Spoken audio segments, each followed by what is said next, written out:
London, April 1816. The narrow streets of St. Giles lay shrouded in morning mist, the kind that clung to crumbling brick and broken dreams with unyielding grasp. In a cramped room above a gin shop, Eleanor Ashby waited before a cracked mirror, her hands trembling as she fastened the last button of her only decent dress. At 20 years of age, Eleanor understood with perfect clarity what this morning would bring. Her stepfather, Mr. Blackwell, had made his intentions horrifyingly clear 3 days prior, when he had sold her to Mrs. Dalton to settle his gambling debts. The respectable term was companion. The reality was something Eleanor refused to name aloud, though it haunted her every waking moment since. The sound of heavy footsteps on the stairs made her spine stiffen. They were coming for her now, and there was nowhere left to run. If stories of courage found in the darkest moments move your heart, subscribe now and join us on this journey. You won't want to miss what happens next. The door was violently flung open. 2 men Eleanor did not recognize filled the doorway, their expressions as cold as the morning air that rushed in behind them. Behind them stood Mr. Blackwell, his face flushed with drink, though it was barely past dawn. "Time to settle accounts, girl," he said, and Eleanor heard neither regret nor shame in his voice, only the satisfied tone of a man who had found a solution to his problems, regardless of the cost to others. "I will go peacefully," Eleanor said, lifting her chin through her heart hammered against her ribs. "There is no need for force." "Smart girl," one of the men grunted, stepping forward to grasp her arm with unnecessary roughness. "Mrs. Dalton appreciates cooperation." Eleanor allowed herself to be led down the narrow stairs, through the gin shop where the proprietor carefully avoided her eyes, and out into the street where a plain carriage waited. The vehicle bore no markings, no coat of arms, nothing to distinguish it from a dozen others that might traverse these streets. It was designed for discretion, for transporting cargo that should not be seen. As the men moved to push her toward the carriage door, Eleanor took one last look at the street where she had lived these past 2 miserable years since her mother's death. St. Giles was not much, but it had been something. What awaited her in Mrs. Dalton's establishment was a descent into a darkness from which there could be no return. It was then that fate intervened in the most unexpected manner.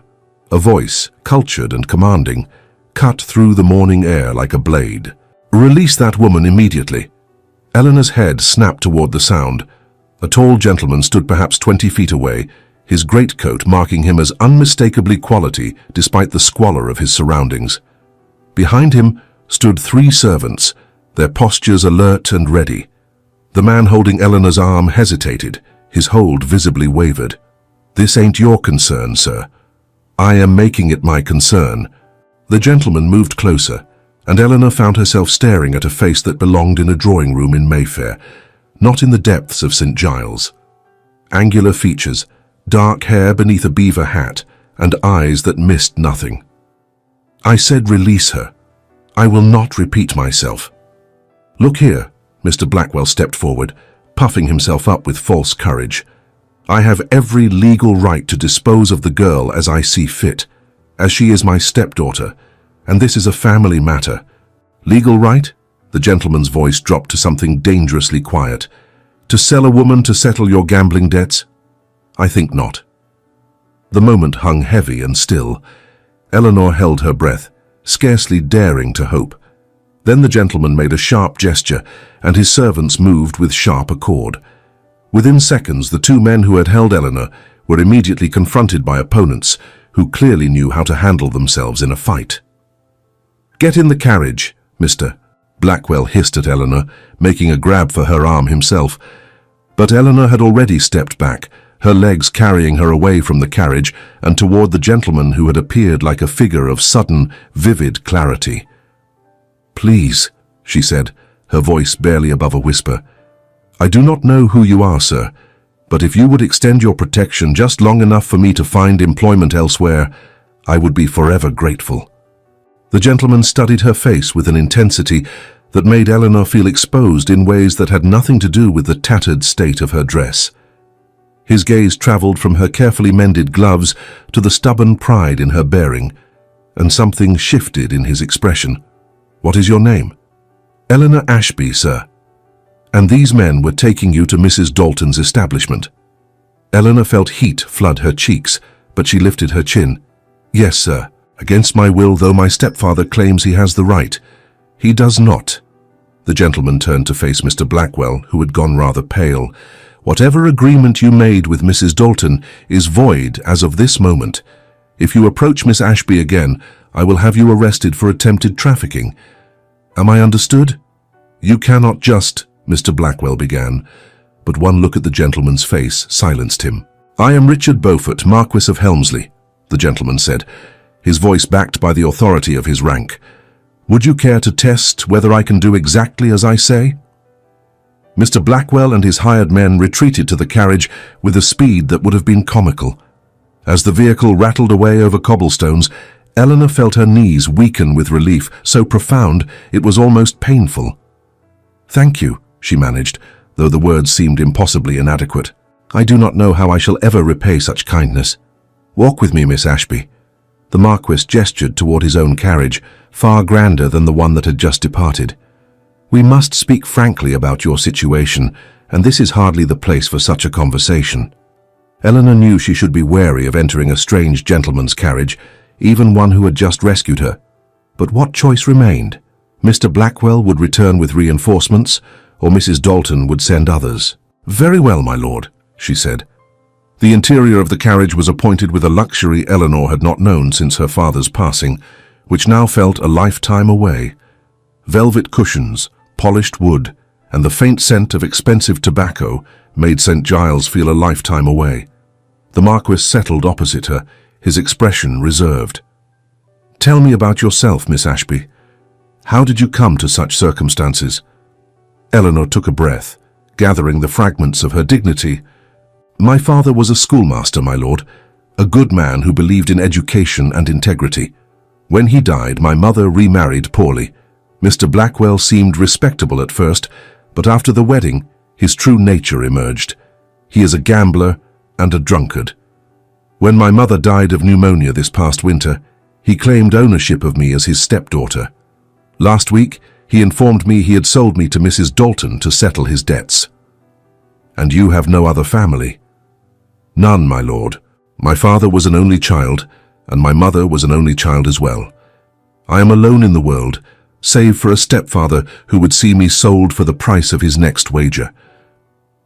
The Marquess was silent for a long moment, his gaze fixed on something beyond the carriage window. When he spoke again, his voice held a quality Eleanor could not quite identify. I had a sister once. She was 15 when a man much like your stepfather tried to sell her to pay his debts. I was too young then, too powerless to prevent it.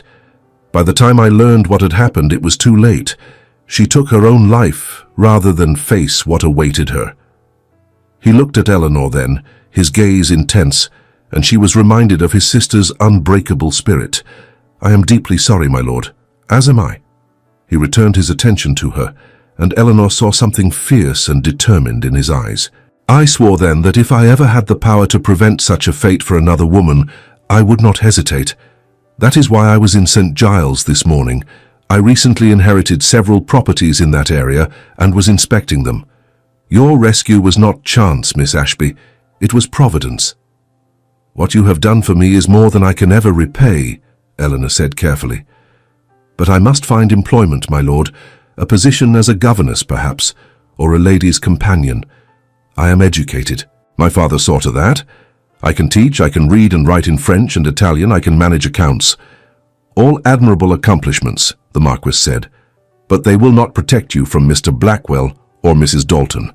Your stepfather still has legal rights over you until you marry or reach the age of 21. Mrs. Dalton has connections throughout London. If I simply deposit you at an employment agency, you will be vulnerable within a week.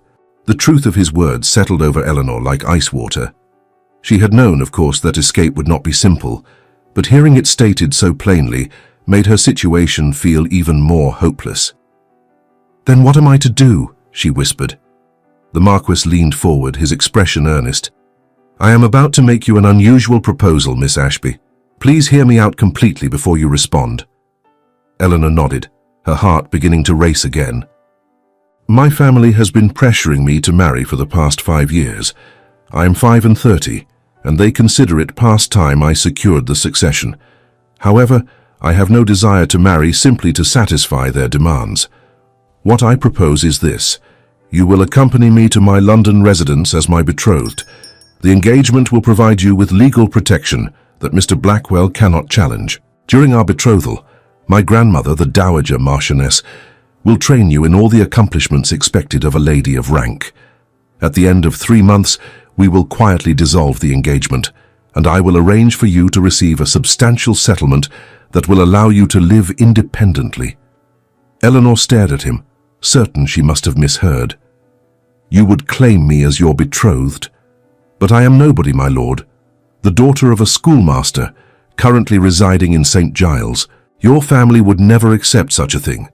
They will have no choice, the Marquis said flatly, and that is precisely the point. I intend to make my grandmother a wager. She will have 3 months to train you as a proper Marchioness. If she succeeds to her satisfaction, I will honor the engagement and marry you in truth.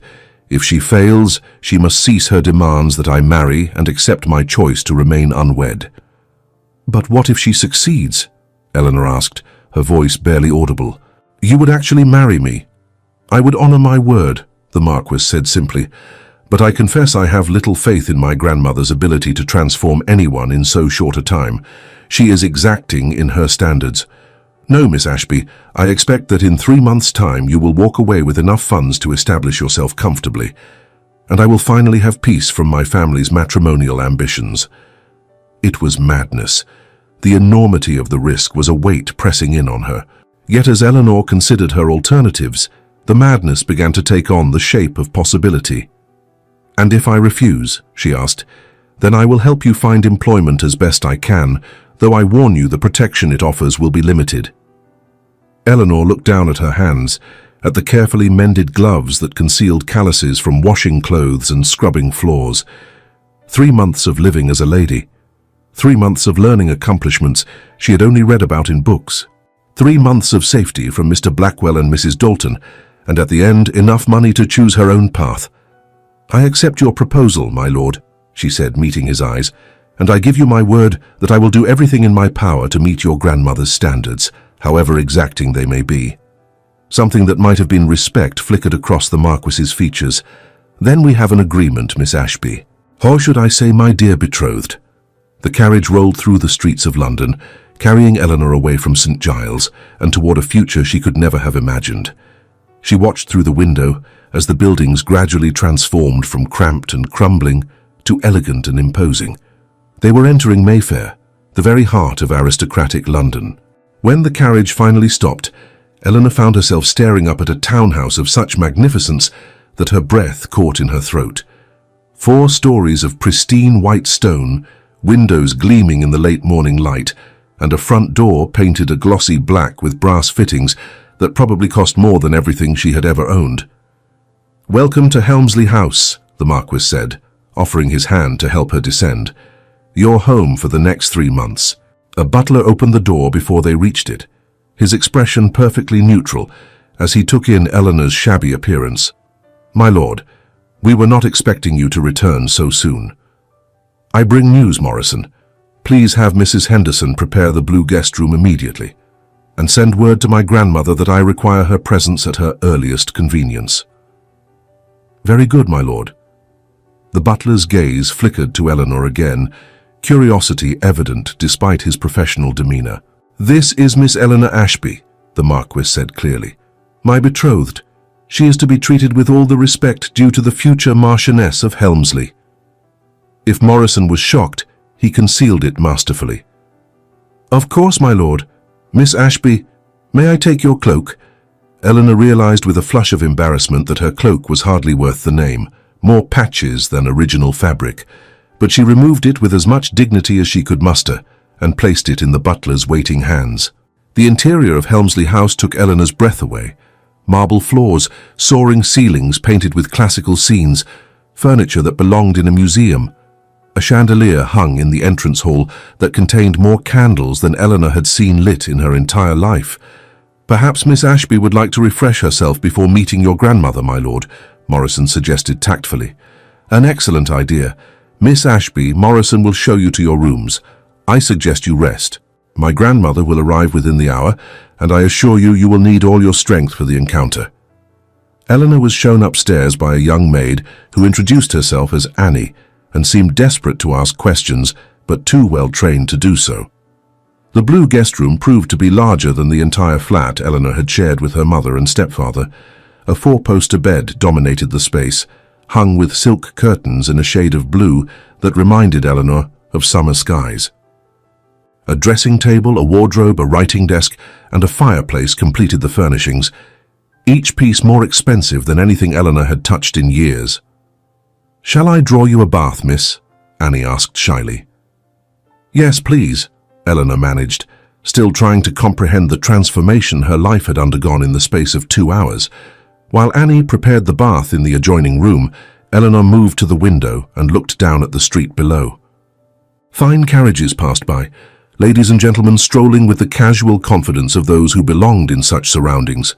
This was to be her world for 3 months, and if the Dowager Marchioness had her way, perhaps forever. The thought was terrifying and exhilarating in equal measure. The bathwater was hot and scented with lavender, a luxury Eleanor had almost forgotten existed. She washed away the grime of St. Giles with soap that smelled of roses and tried to prepare herself mentally for what was to come. The Marquess had warned her his grandmother was exacting. Eleanor suspected that was a considerable understatement. She had barely finished dressing in a borrowed gown that Annie produced from somewhere when a commotion downstairs announced the Dowager Marchioness's arrival. "Where is my grandson?" a voice demanded, carrying clearly up the stairs. "And what is this nonsense Morrison tells me about a betrothal?" Eleanor's hands went cold. She smoothed down the borrowed dress, squared her shoulders, and walked to the door of her room. If she was to face the Dowager, she would do so with her head held high. The woman who stood in the entrance hall was 70 years old if she was a day, but age had done nothing to diminish the force of her personality. She stood ramrod straight in a gown of severe black silk, her white hair dressed in an elaborate style that suggested she had come from some important engagement. Her eyes, dark and sharp as a bird's, missed nothing as they swept over Eleanor descending the stairs. "Grandmother," the Marquess said, moving forward to kiss her cheek, "thank you for coming so promptly." "Do not attempt to charm me, Richard," the Dowager said tartly. "Morrison says you have brought home a betrothed. I assume this is some sort of jest." "No jest, I assure you. Grandmother, may I present Miss Eleanor Ashby, my betrothed? Eleanor, this is my grandmother, the Dowager Marchioness of Helmsley." Eleanor executed what she hoped was an acceptable curtsy. "Your Grace, it is an honor to make your acquaintance." The Dowager's eyes narrowed as she studied Eleanor from head to toe, taking in every detail of her appearance with the thoroughness of a general inspecting troops. The silence stretched until Eleanor felt sweat begin to prickle at the back of her neck. "Where did you find her, Richard? She has the bearing of a gentlewoman, I will grant you that, but her gown has seen better days and she is far too thin." "I found her in St. Giles this morning, being forced into a carriage bound for a brothel." The Dowager's expression did not change, but Eleanor saw her hands tighten on her walking stick. "I see. And you decided to make her your betrothed as an act of charity?" "I decided to make her my betrothed because she interests me," the Marquess said, his tone brooking no argument. "However, I recognize that she lacks the training expected of a Marchioness. That is where you come in, grandmother." "I beg your pardon?" "I propose a wager. You have 3 months to train Miss Ashby in everything a lady of rank should know. Etiquette, dance, languages, music, household management, the intricacies of society. If at the end of 3 months you are satisfied that she has met your exacting standards, I will marry her and provide you with the heir you have been insisting upon. If you fail, you will cease your demands that I marry and accept my decision to remain unwed." The Dowager's eyes glinted with something that might have been anger or might have been challenge. "And if I refuse this absurd wager, then I will marry Miss Ashby immediately, without your leave or counsel, and you may watch your grandson make a public spectacle in society." Eleanor held her breath as grandmother and grandson faced each other in a battle of wills that had clearly been years in the making. Finally, the Dowager smiled, and it was not a kind expression. "Very well, Richard. I accept your wager. Miss Ashby, You will present yourself in the morning room tomorrow at 6 o'clock in the morning. We have a great deal of work to do, and I warn you now, I do not tolerate laziness or stupidity.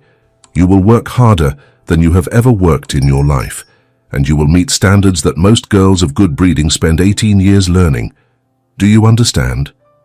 I understand, Your Grace, Eleanor said, and I promise you I will not disappoint. We shall see about that. The dowager turned to her grandson.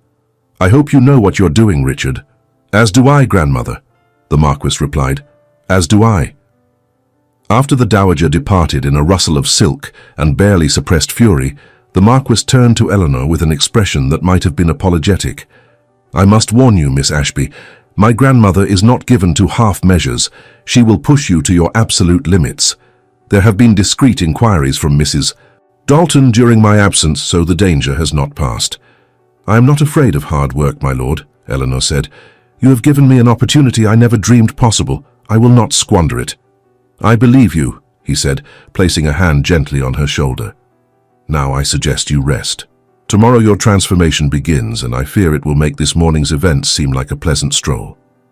That night, Eleanor lay in a bed so soft it felt like floating on clouds and stared at the canopy above her head. This morning she had been facing a future of unspeakable horror. Tonight she was the betrothed of a Marquess, residing in a house in Mayfair, preparing to learn the ways of the aristocracy. The question that kept her awake long into the night was simple. Could she possibly succeed, or would she prove in the end that some distances were simply too far to bridge? Morning came far too soon. Eleanor woke to Annie gently shaking her shoulder, sunlight barely touching the horizon outside her window. Begging your pardon, miss, but it is 5:30. Her Grace the Dowager expects you at 6 o'clock sharp, and she does not tolerate lateness. Eleanor dressed in another borrowed gown, this one a simple day dress in pale green muslin that hung loosely on her thin frame. Annie did what she could with Eleanor's hair, pinning it up in a style that was meant to be fashionable, but which Eleanor suspected looked rather amateur. The morning room proved to be a bright space on the ground floor, furnished with delicate chairs and watercolor paintings of pastoral scenes. The dowager sat at a small writing desk, already dressed as though she were about to attend a royal audience. You are 3 minutes late, she said, without looking up from the letter she was writing. That is unacceptable. A lady is either precisely on time or early, never late. I apologize, Your Grace, Eleanor said, moving to stand before the desk. Apologies are meaningless without changed behavior. Sit.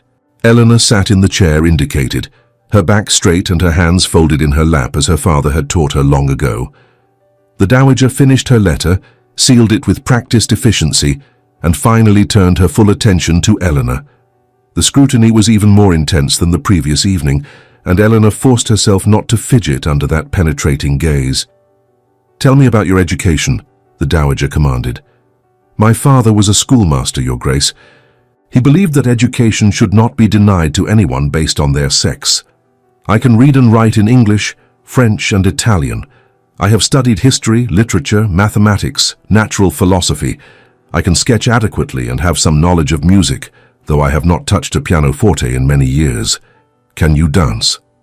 I know the basic steps of country dances, but I have never attended a ball or learned the more complex dances such as the waltz. Can you manage a household? Plan menus, oversee servants, manage accounts? I can manage accounts and plan simple menus, but I have no experience overseeing servants beyond a single maid. The dowager's lips thinned. You have the foundation of education, which is more than I expected. But you lack every social grace necessary to move in the highest circles. We have 3 months to transform you from a schoolmaster's daughter into a woman capable of being Marchioness of Helmsley. It will require dedication beyond anything you have experienced. I am prepared to work as hard as necessary, Your Grace. Words are easy, Miss Ashby. We shall see if your actions match them. Your schedule will be as follows. 6 o'clock, you will present yourself here for inspection and discussion of the day's lessons. 7 o'clock, breakfast. 8 o'clock until noon, lessons in deportment, etiquette, and the complexities of society. Noon, a light luncheon. 1 o'clock until 5 o'clock. Lessons in music, dance, art, or needlework as I determine. 5 o'clock tea. 6 o'clock until 8 o'clock. study of genealogy and memorization of important families. 8 o'clock, dinner. 9 o'clock until 10 o'clock, review of the day's lessons. After 10 o'clock you may retire. Eleanor calculated quickly. That was 16 hours of structured activity each day, with scarcely a moment for rest between lessons. It was brutal. It was also exactly what she needed. I understand, Your Grace. Good. Now stand and walk across the room. Eleanor stood and walked to the far wall, then back again, aware of the dowager's eyes tracking her every movement. Your posture is adequate but needs refinement. You take steps that are too long. A lady glides, she does not stride. Your hands should move gracefully at your sides, not hang like dead fish. We will work on your walk until it becomes second nature. And so began what Eleanor would later think of as the most grueling 3 months of her life. The dowager was relentless in her pursuit of perfection. Eleanor spent hours learning to walk properly, to sit, to rise, to enter a room, to pour tea without a single drop spilled. She practiced curtsying until her knees ached, learned the precise depth required for each rank of nobility, memorized the forms of address for every title in the peerage. Languages proved easier, as her father's education had given her a strong foundation. But the dowager was not satisfied with mere competence. Eleanor was required to converse fluently in French and Italian, to understand the nuances of court language, to recognize literary allusions that were common currency among the educated elite. Music was torture. The pianoforte was an instrument that demanded daily practice, and Eleanor's fingers were stiff from years of disuse. She practiced scales until her hands cramped, learned simple pieces, graduated to more complex compositions.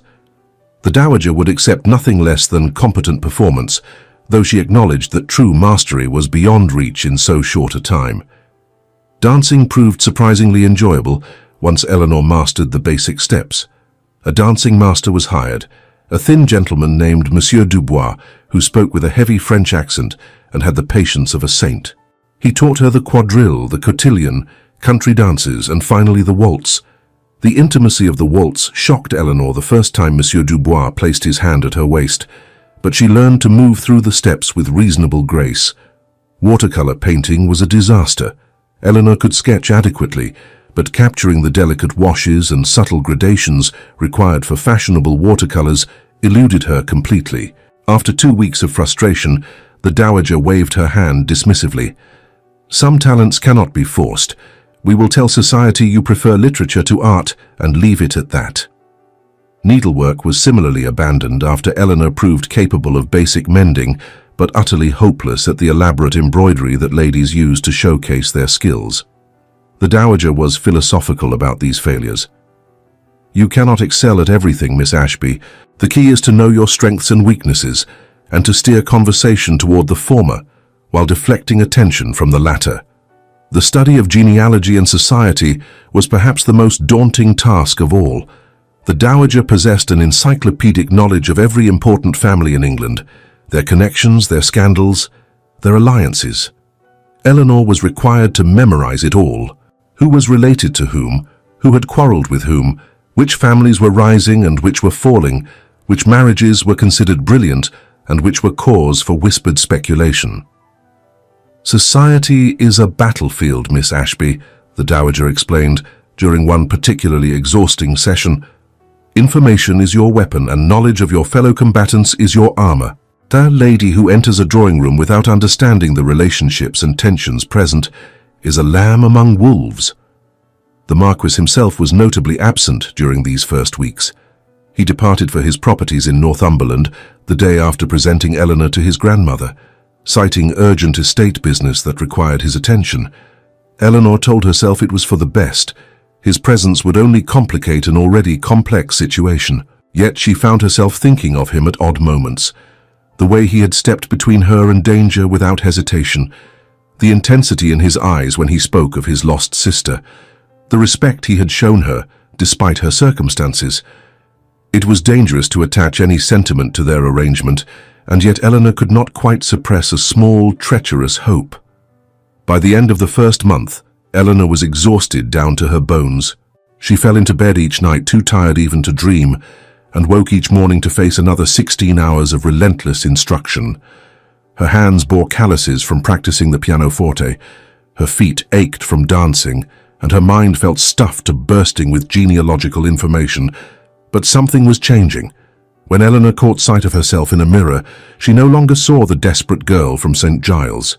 Her posture had transformed, her movements had acquired grace, and there was something in her bearing that spoke of confidence rather than fear. The Dowager noticed, of course. She noticed everything. "You are making progress, Miss Ashby," she said one morning during their daily inspection. "More progress than I anticipated, I confess, but do not allow it to make you complacent. The real test will come when you face society itself." That test came sooner than Eleanor expected. At the end of the 6th week, the Dowager announced that Eleanor would be attending a small gathering at the home of Lady Winthrop, a close friend of the Dowager's and a woman whose opinions carried considerable weight in society. "This will be your first appearance in company beyond these walls," the Dowager said. "Lady Winthrop is aware of your situation and has agreed to help evaluate your progress. You will be subjected to questions, both polite and probing. How you handle yourself will determine whether we continue with this experiment or acknowledge defeat." Eleanor felt her stomach clench with anxiety. "What if I fail, Your Grace?" "Then we fail together, Miss Ashby," the Dowager said, and Eleanor heard something almost kind in her voice. "But I do not believe you will fail. You have worked harder than any girl I have ever taught. You possess intelligence, determination, and a quality that cannot be taught, which is genuine dignity. Those advantages are not inconsiderable." The day of the gathering arrived with unsettling speed.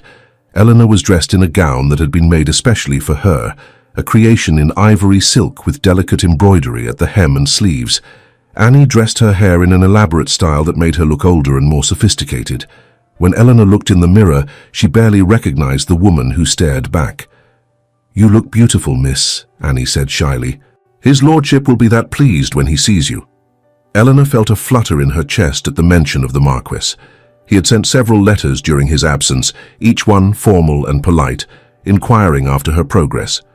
She had responded in kind, careful to maintain the proper distance their arrangement required, but privately she wondered what he would think of her transformation. Lady Winthrop's townhouse was in Grosvenor Square, a testament to her considerable wealth and status. The Dowager and Eleanor were shown into a drawing room where 5 other ladies already sat, teacups balanced on delicate saucers. The conversation died the moment they entered. "Margaret," Lady Winthrop rose to greet the Dowager with genuine warmth. "How delightful to see you, and this must be the famous Miss Ashby." "Indeed," the Dowager said. "Eleanor, may I present Lady Winthrop, an old and dear friend?" Eleanor curtsied with the precise depth appropriate for a Viscountess. "Lady Winthrop, it is an honor to make your acquaintance." "The honor is mine, my dear." Lady Winthrop studied Eleanor with shrewd eyes that reminded her of the Dowager. "Your dedication is quite remarkable. Come, sit beside me and tell me how you are finding London." The next hour was one of the most challenging Eleanor had yet experienced. The questions came from all sides, some gentle, some probing, and a few that were clearly designed to expose any weakness in her education or background. Where had she grown up? What was her family? How had she met the Marquess? What were her accomplishments? Eleanor answered each question with careful honesty, neither embellishing nor apologizing for her circumstances. When Lady Selborne, a woman with a pinched face and suspicious eyes, asked directly about Eleanor's father's profession, Eleanor met her gaze steadily. "My father was a schoolmaster, Lady Selborne. He was a gentleman by birth, but chose to pursue a career in education, believing it the noblest of professions. I am proud to be his daughter." "A schoolmaster," Lady Selborne repeated, making the word sound like an insult. "How very unusual." "Indeed," Eleanor agreed pleasantly. "He believed that a mind well educated is worth more than a title well inherited. I confess I share his opinion." There was a moment of shocked silence, and then Lady Winthrop laughed, a rich sound that shattered the brittle silence. "Well said, Miss Ashby. I begin to fathom the regard the Marquess holds for you." The conversation moved on to safer topics like music, literature, and the upcoming season. Eleanor contributed where appropriate, careful not to dominate, but also not to fade into the background. By the time they departed Lady Winthrop's home, Eleanor felt wrung out, but cautiously optimistic. "You handled yourself well," the Dowager said as their carriage rolled through the streets. "Lady Selborne was testing you, and you neither cowed to her nor showed inappropriate pride. That balance is difficult to achieve. Thank you, Your Grace. I hope I did not embarrass you." "You did not." The Dowager was quiet for a moment, then added, "My grandson chose better than he knew when he brought you home, Miss Ashby. You have substance beneath the surface. That is rare." Eleanor felt warmth flood through her at the praise. Coming from the exacting Dowager, it meant more than any elaborate compliment. The second month passed in a blur of continued lessons, but now with a subtle shift. The Dowager began to treat Eleanor less like a student and more like a protégée. She shared stories of her own early days in society, the mistakes she had made, the lessons she had learned. Eleanor found herself genuinely enjoying their time together, appreciating the sharp wit and surprising warmth that lay beneath the Dowager's severe exterior. It was during the 10th week that the Marquess sent word he would be returning to London within the fortnight. Eleanor felt her pulse quicken at the news. Would he be pleased with her transformation? Or would he see through the elegant gowns and practiced manners to the frightened girl from St. Giles she had been just weeks ago? "Stop fretting," the Dowager said, observing Eleanor's distraction during a lesson on household management. "My grandson is not a fool. He will see what I see, which is a young woman of intelligence and character who has worked remarkably hard to master skills that should take years to learn. But what if he is disappointed? Then he is a fool after all, and you are well rid of him," the Dowager said tartly, "though I suspect that will not be the case." The day the Marquess returned, Eleanor was in the music room practicing a Mozart sonata when she heard the commotion of his arrival. Her hands stilled on the keys, her heart suddenly racing. She wanted to run to the entrance hall to see his reaction to her transformation, but that would be improper. Instead, she remained at the pianoforte, continuing to play though her fingers trembled slightly on the keys. She heard his voice in the hallway, heard him speaking with Morrison, heard his footsteps approaching the music room. The door opened, and Eleanor forced herself to continue playing until she reached the end of the phrase. Only then did she turn to face him. The Marquess stood in the doorway, travel-stained from his journey, but still commanding in his presence. His eyes swept over her, taking in the elegant gown, the carefully dressed hair, the confident posture. Something flickered in his expression which Eleanor could not quite read. "Miss Ashby," he said, his voice carefully neutral, "you are looking well." "Thank you, my lord." Eleanor rose and curtsied with perfect grace. "I trust your journey was pleasant." "Tolerable, though long." He moved into the room, his gaze never leaving her face. "My grandmother tells me you have been an exemplary student. Her Grace has been most patient with me." "That is not a phrase I have ever heard applied to my grandmother." A hint of a smile touched his lips. "She must see genuine promise in you." Before Eleanor could respond, the Dowager herself appeared in the doorway. "Richard, you are home. Excellent. We have much to discuss." The Marquess turned to his grandmother, and Eleanor saw the affection in his eyes despite his formal manner. "I understand you have been working Miss Ashby quite hard, grandmother." "Hard work builds character," the Dowager said briskly, "and Miss Ashby has proven to possess character in abundance. I have a proposal for you, Richard. 3 weeks remain in our wager. I propose we move forward with a true test of Miss Ashby's progress. A gathering here at Helmsley House, where she will be presented to society as your betrothed. If she succeeds in navigating such an event with grace and propriety, I will consider my part of the wager fulfilled." Eleanor felt her blood turn to ice. A public gathering, dozens of judgmental eyes scrutinizing her every move, every word, every gesture. The Marquess studied his grandmother's face, then turned to Eleanor. "What say you, Miss Ashby? Do you feel prepared for such a test?" Eleanor thought of her father, whose belief in education was absolute. She thought of the Dowager, who had pushed her beyond what she thought possible. She thought of Richard standing somewhere in the room, watching her with those dark, intense eyes. "I believe I am ready, my lord," she said, keeping her voice steady. "Though I confess the prospect is daunting." Honesty, the Marquess said with approval. That is a quality many in society have forgotten. Very well, grandmother. Arrange your gathering. Miss Ashby shall have her chance to prove herself. The next 3 weeks were a fever of preparation. The Dowager spared no expense in making certain the gathering would be a triumph. Invitations were sent to carefully selected members of society. Musicians were hired. The kitchens were transformed into a hive of activity as elaborate dishes were planned and prepared. And through it all, Eleanor continued her lessons with renewed intensity. The Marquess remained at Helmsley House, and Eleanor found herself increasingly aware of his presence. He attended some of her lessons, offering quiet encouragement. He took her riding in Hyde Park during the fashionable promenade hour, allowing her to be seen at his side. He treated her with a respect and consideration that made Eleanor's carefully guarded heart begin to develop feelings she knew were dangerous. During a particularly difficult dancing lesson, Eleanor stumbled and nearly fell. The Marquess, who had been partnering her at Monsieur Dubois' insistence, caught her with easy strength.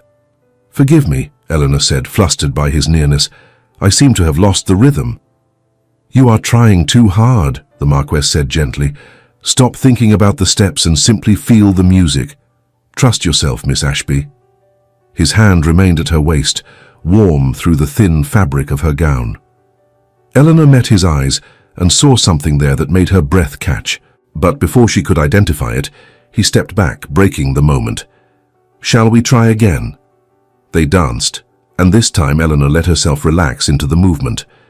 To her surprise, the steps came naturally, and when the dance ended, Monsieur Dubois was beaming. "Magnifique! You see, Miss Ashby, when you trust yourself, you are capable of great grace." That night, Eleanor lay in her bed and acknowledged the truth she had been avoiding. She was falling in love with Richard Beaufort, Marquess of Helmsley. It was foolish, dangerous, and completely contrary to their arrangement, but her heart paid no attention to logic or propriety. The morning of the gathering arrived with spring sunshine and a sense of anticipation that permeated the entire household. Eleanor was dressed in a gown of pale blue silk that brought out the color of her eyes. Sapphires that had belonged to the Marquess's mother were placed around her neck and at her ears. Annie arranged her hair in an elaborate style that took nearly 2 hours to complete. When Eleanor finally descended to the main floor, she found the Marquess waiting at the bottom of the stairs. He was dressed in formal evening attire, looking every inch the powerful aristocrat he was. But when he saw her, his expression softened into something that made Eleanor's heart race. "You look beautiful," he said quietly. "Thank you, my lord." "Richard," he corrected. "I think we have moved beyond such formality, Eleanor." The use of her given name sent warmth flooding through her. "Richard, then." He offered his arm. "Shall we face society together?" "Together," Eleanor agreed, placing her hand on his arm. The first guests began arriving promptly at 8 o'clock. Eleanor stood beside the Marquess in the receiving line, aware of the scrutiny, the whispered comments, the barely concealed curiosity. Lady Winthrop arrived early and greeted Eleanor with genuine warmth. Other ladies followed, some friendly, others coldly assessing. It was when Lady Victoria Fairfax arrived that Eleanor felt the first true stirrings of unease. Lady Victoria was beautiful in the way that society prized, with golden hair, perfect features, and a figure that her rose silk gown displayed to advantage. She was also, Eleanor had learned, a woman who had expected to become the Marchioness of Helmsley. "Lord Helmsley," Lady Victoria said, her voice like honey over steel, "how delightful to see you again, and this must be the mysterious Miss Ashby I have heard so much about." "Lady Victoria," the Marquis replied with cool politeness, "may I indeed present my betrothed, Miss Eleanor Ashby?" "Charming," Lady Victoria said, her eyes sweeping over Eleanor with clear dismissal. "I do hope you are finding London to your taste, Miss Ashby. It must be quite different from wherever you came from." "Indeed it is, Lady Victoria," Eleanor replied evenly, "though I have found that kindness and good breeding exist in all stations of life, just as cruelty and small-mindedness can be found even in the highest circles."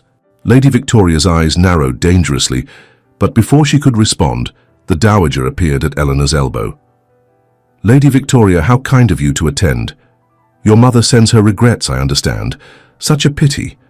Do come in and enjoy the refreshments." As more guests arrived, Eleanor found herself navigating a complex web of social interactions. Some were genuinely friendly, curious about the young woman who had captured the Marquess's attention. Others were openly hostile, viewing her as an interloper. And a few, like Lady Winthrop, seemed to be observing with bemused interest how Eleanor handled herself. The musical entertainment began at 9 o'clock. A professional soprano sang arias that made the windows tremble. A violinist executed a virtuoso piece that left the audience breathless, and then the dowager announced that Miss Ashby would honor them with a performance on the pianoforte. Eleanor felt panic claw at her throat. This had not been part of the plan, but the dowager's expression was implacable, and Eleanor realized this was the final test. She could refuse and be seen as lacking in accomplishment, or she could perform and risk exposing her still modest skills to a room full of critical observers. She chose to perform. Eleanor seated herself at the pianoforte, her hands trembling slightly as she placed them on the keys. She had chosen a Mozart sonata, not the most technically demanding, but one that required precision and feeling. For a moment, she sat frozen, the weight of 40 pairs of eyes pressing down on her like a physical force. Then she thought of her father, whose belief in education was absolute. She thought of the dowager who had pushed her beyond what she thought possible. She thought of Richard, standing somewhere in the room, watching her with those dark, intense eyes. She began to play. The notes flowed from her fingers, not perfectly, but with genuine emotion. Eleanor stopped worrying about technique and simply let herself feel the music, the way Richard had taught her during their dance. The sonata was not a brilliant performance that would be talked about for weeks, but it was competent, heartfelt, and showed evidence of genuine accomplishment. When the final note faded, there was a moment of silence. Then applause, polite but real, spread across the floor. Eleanor rose and curtsied, her heart still pounding. She had not humiliated herself. That was victory enough. The rest of the evening felt like a series of bright, fragmented moments, conversations, refreshments, and careful navigation of social niceties. Eleanor found herself speaking with ladies about literature, with gentlemen about politics, and with everyone about the upcoming season. She made no egregious errors, committed no unforgivable breaches of etiquette. It was nearing midnight when Lady Victoria approached Eleanor in a relatively quiet corner of the ballroom. The look in her eyes held a clear intent to wound. "You have done remarkably well this evening, Miss Ashby," Lady Victoria said, her tone making the compliment sound like an insult. "Truly, no one would suspect that just 3 months ago you were living in St. Giles, about to be sold to a brothel." The words were spoken just loudly enough to carry to the small group of people nearby. Eleanor felt the blood drain from her face as shocked whispers began to spread through the room like wildfire. She saw the dowager turn sharply, saw Richard begin to move toward her, but it was already too late. The damage was done. Eleanor could have denied it. She could have claimed Lady Victoria was lying, but that would be both dishonest and futile. Instead, she lifted her chin and met Lady Victoria's triumphant gaze with steady eyes. "You are quite right, Lady Victoria," Eleanor said clearly, her voice carrying through the sudden silence. 3 months ago I was living in St. Giles. My stepfather, a gambler and a drunk, sold me to settle his debts. Lord Helmsley witnessed this transaction and intervened, saving me from a fate worse than death. The room was absolutely silent now. Every eye was fixed on Eleanor, judgment and shock written clearly on dozens of faces. "I make no apologies for my circumstances," Eleanor continued. "I did not choose my stepfather, nor did I choose the poverty into which his actions thrust me, but I did choose to work with every fiber of my being to better myself when given the opportunity. The Dowager Marchioness has been kind enough to train me in accomplishments that most ladies spend their entire lives learning. If that makes me unworthy of your company, then I accept that judgment. But I will not apologize for surviving, for fighting, or for having the courage to transform my life."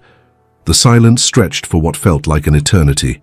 Then Richard was at her side, his hand settling possessively at the small of her back. "Miss Ashby's honesty and courage are precisely the qualities that compel my profound admiration and affection," he said, his voice ringing with absolute conviction. "Anyone who finds that objectionable is welcome to leave. As for those who choose to remain, I expect the respect due to the future Marchioness of Helmsley." Eleanor's head snapped toward him, her eyes searching his face, suddenly unable to read her fate. Had he truly just said he loved her? Or was this merely an act to protect her reputation? He looked at her, his expression utterly without reservation or guile, and the sincerity was palpable. Lady Victoria turned and swept from the room. A dozen guests hurried in her wake, who clearly found Eleanor's background too scandalous to overlook. But the majority remained, and Eleanor was surprised to hear Lady Winthrop give a sharp, clear clap. "Well said, Lord Helmsley," Lady Winthrop declared. "I for one am delighted that you have found a woman of substance rather than simply another empty-headed beauty. Miss Ashby, you have my full support." Others joined in the applause, some enthusiastically, others more reservedly, but it was clear that the room was divided. Eleanor had become a subject of scandal and fascination in equal measure. The gathering continued for another hour, but the easy atmosphere had been shattered. Guests departed in twos and threes, and Eleanor could hear the speculation that would soon spread through all of London society. She had been exposed, her origins laid bare for all to judge. When the last guest finally departed, Eleanor found herself alone with Richard and the Dowager in the drawing room. She felt hollow, exhausted beyond measure. "I am sorry," she said quietly. "Lady Victoria destroyed any hope that I could be accepted as your wife. You should dissolve our engagement immediately, before more damage is done to your reputation." "Absolutely not," the Dowager said firmly. "Miss Ashby, you handled yourself with remarkable dignity this evening. Many women of impeccable breeding would have crumbled under such an attack. You stood your ground with honesty and grace. I am proud of you." She paused, then added, "Moreover, the scandal has given Richard the perfect moral shield to proceed, transforming gossip into romance. But society will never fully accept me now." "Society is fickle," Richard said, moving to stand before her. "Today you are a scandal. Tomorrow, if we handle this correctly, you will be a romantic figure who overcame adversity. And the day after that, something new will catch their attention, and you will simply be the Marchioness of Helmsley." "You cannot truly wish to marry me?" Eleanor asked. "Our arrangement was for 3 months. You said yourself you had no desire for a real marriage." "I was wrong." Richard took her hands in his expression more open than she had ever seen it. "These past 3 months, watching you transform, not because you sought status or wealth, but because you refused to be defeated by circumstance, I came to admire you, and admiration became something deeper. Eleanor, I do not care about your origins. I care about your character, your intelligence, your strength. Those are the qualities I want in a wife." Eleanor felt a sharp, hot wave of emotion behind her eyes. "But I am nobody, Richard. The daughter of a schoolmaster, raised in poverty, nearly sold into prostitution. How can you possibly love someone like me?" "How can I not?" He raised her hands to his lips, pressing a kiss to her knuckles. "You are the bravest person I have ever known, and if you will have me, I would be honored to make you my wife in truth." The Dowager cleared her throat delicately. "I believe this is where I make my exit, and leave you two to speak privately. Miss Ashby, the wager is decided. You have exceeded every expectation. I consider my part fulfilled and eagerly await the wedding." After the Dowager departed, Eleanor looked up at Richard, searching his face for any sign of doubt or pity. She found neither. What she saw instead was respect, admiration, and yes, love. "I do not know when it happened," Eleanor confessed, "but somewhere between the pianoforte lessons and the dancing and the endless memorization of genealogy, I fell in love with you too. I told myself it was foolish, that our arrangement was temporary, but my heart refused to listen." "Then perhaps both our hearts are wiser than we are," Richard said. He brought her hand to rest against his chest. He cupped her face in his hands, his thumbs brushing away the tears that had begun to spill down her cheeks. "Eleanor Ashby, will you do me the very great honor of becoming my wife?" "Yes," Eleanor whispered. "Yes, Richard, I will." He kissed her then, and Eleanor felt the last of her defenses crumble. This was not the desperate kiss of a woman who had no choices. This was the kiss of a woman who had chosen her own destiny, who had fought for her place in the world, and who had found love in the most unexpected of places. The weeks that followed were not easy. Lady Victoria's revelation had created exactly the scandal Eleanor had feared. Some doors closed to her. Some invitations were pointedly not extended, but other doors opened. Lady Winthrop championed Eleanor in society, and others followed her lead. The Dowager made it clear that anyone who snubbed her future granddaughter-in-law would find themselves excluded from the most important social events of the season. More importantly, Eleanor discovered that she no longer cared quite so much what society thought.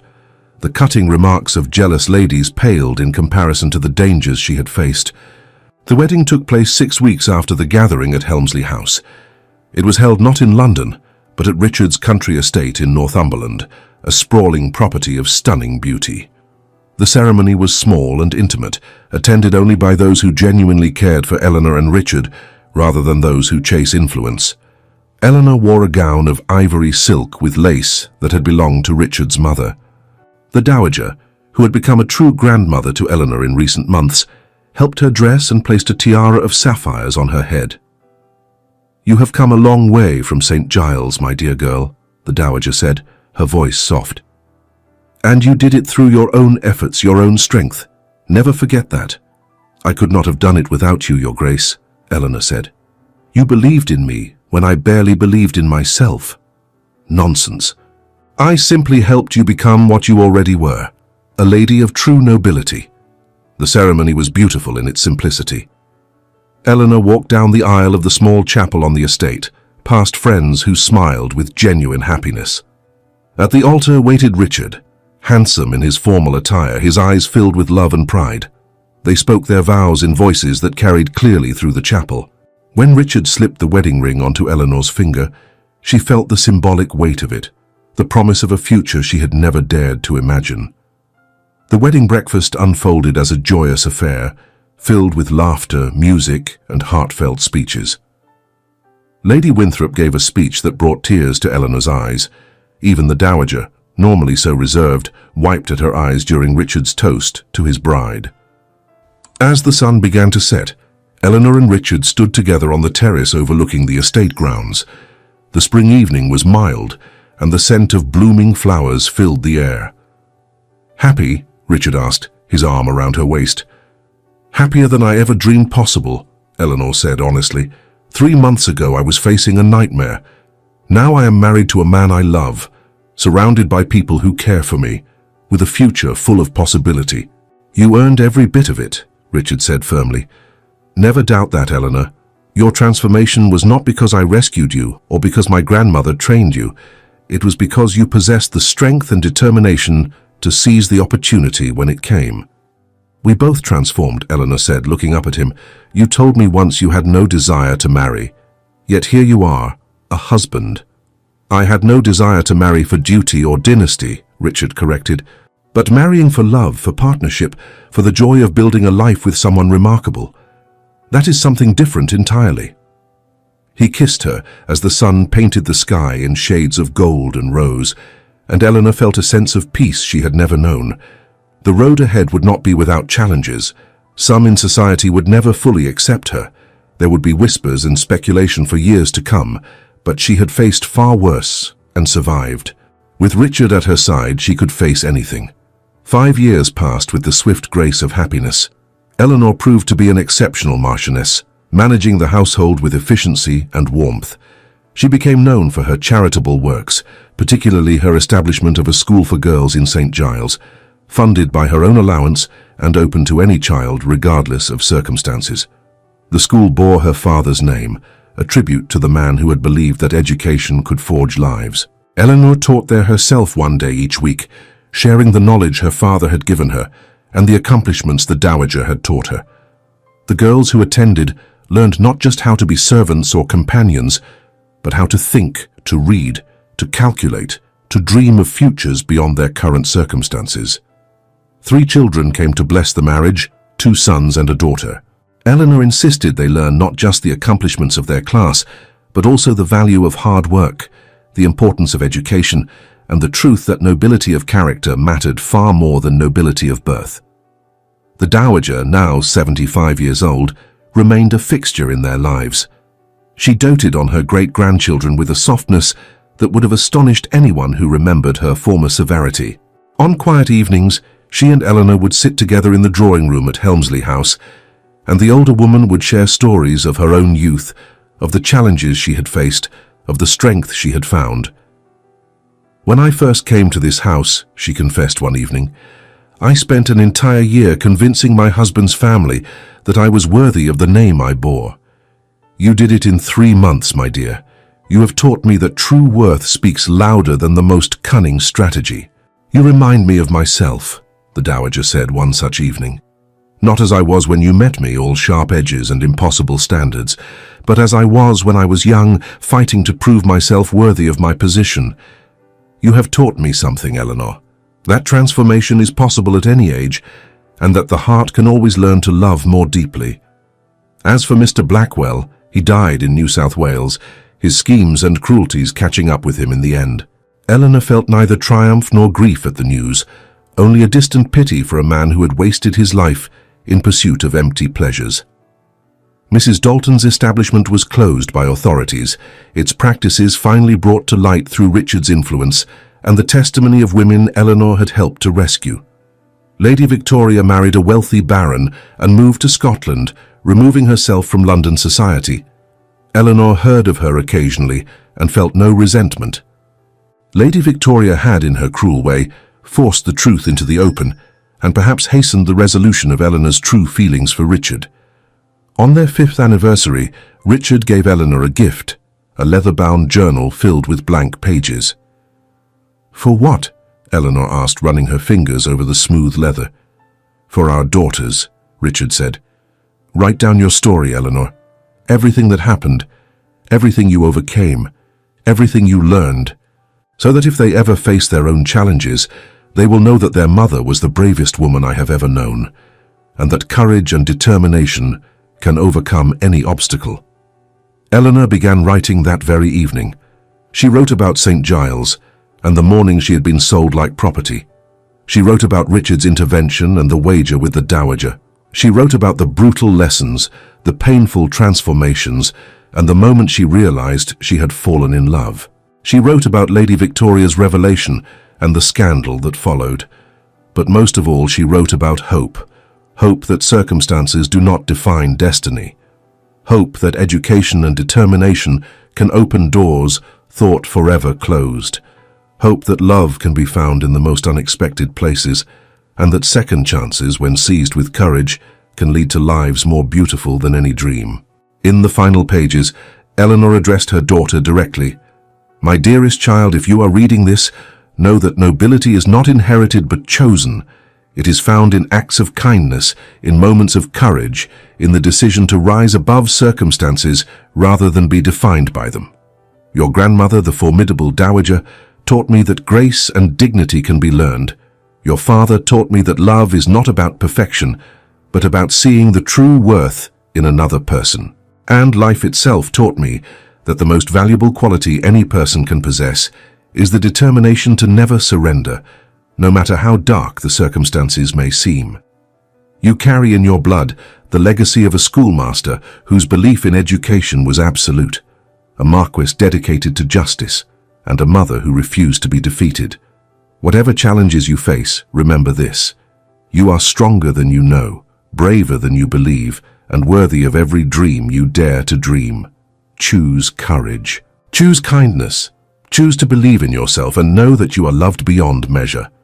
Eleanor set down her pen and looked out the window of the library at Helmsley House. In the garden below, her children played under the watchful eye of their nurse, while Richard consulted with his estate manager. The Dowager sat in her favorite chair near the window, a piece of embroidery in her lap. Her eyes followed the children with obvious affection. This was her life now. Not perfect, for no life is perfect, but good, so very good, and all because one man had seen past her circumstances to the woman beneath, and because she had found the courage to believe she was worthy of the chance he offered. Eleanor closed the journal and placed it carefully in a drawer of her desk. Someday her children would read it. Someday they would understand the full story of how their mother became a Marchioness. But for now, She would simply live this beautiful life she had fought so hard to claim. The afternoon sun streamed through the windows of Helmsley House, bathing the hall in a luminous golden clarity. Eleanor stood and walked to join her family in the garden, her heart full of gratitude for the unexpected journey that had brought her from despair to joy, from darkness to light, from St. Giles to her rightful place as the woman who had earned, through courage and determination, the title she now bore with pride, the Marchioness of Helmsley. Thank you so much for staying with us until the end of this remarkable journey. If Eleanor's story of courage, transformation, and unexpected love touched your heart, please like, subscribe, and share with someone who needs to hear it. Your support helps us continue creating stories of hope, resilience, and the power of second chances. We are deeply grateful you chose to spend this time with us.